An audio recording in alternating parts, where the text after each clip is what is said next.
तुम आई हो। और अगर आपने break मुझे का- इशारा करते देखा है तो वक्त आया फिर से पूछे मेरा मिल्क शेक आ गया।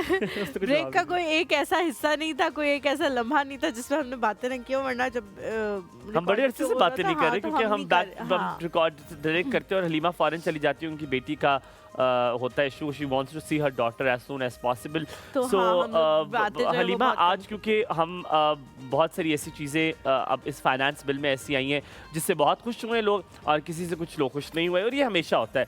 लेकिन इस बार ये हुआ है कि जो सैलरीड लोग हैं उनके ऊपर टैक्स जो है वो कम कर दिया गया है। लेकिन अगैन इसमें भी एक इसमें भी एक सीक्रेट लाइन है कि उस सैलरीज पर्सन पे जो कम किया गया है वो एक लिमिट वाली सैलरी पर कम किया गया है। जो 1 लाख से कम है उन पे ज़्यादा जो है टैक्स कम किया गया, लेकिन जो 1 लाख 1.5 लाख से ज़्यादा सैलरी जिनकी है, पर आप याद रखिए, कहते हैं वो देखा उनके साथ तो अच्छा हुआ है कि 1.5 लाख से ज़्यादा तो लोग कितना कमा रहे हैं। मेरी जान, एक घर को चलाने के लिए ये पैसे कितने कम होते हैं ये आपको बताइए। जिनके 6 बच्चे हैं, जिनके 7 बच्चे और किराए के मकान पे रहते हैं और उनका सारे बच्चे स्कूल पढ़ते हैं, उनके लिए बहुत ज़्यादा मसला होता है कि सिर्फ 2% टैक्स उस पर अच्छा कम हुआ। हमारी, लेकिन एक बात है कि पूरी दुनिया का निज़ाम इसी तरह से चलता है। पूरी दुनिया में ऐसे ही होता है कि आप एक खास हद से ज़्यादा अगर कमाएंगे तो आपको टैक्स भी ज़्यादा एंड देना ऑल्सो पड़ेगा। Remind you, Pakistan is the one of those country जहाँ पर टैक्स सबसे ज़्यादा कम लिया कम- जाता है। कम अगेन लिया आपके पास ये रीजनिंग भी है कि फिर लगाया भी आप कहते हो उस तरह जाता है।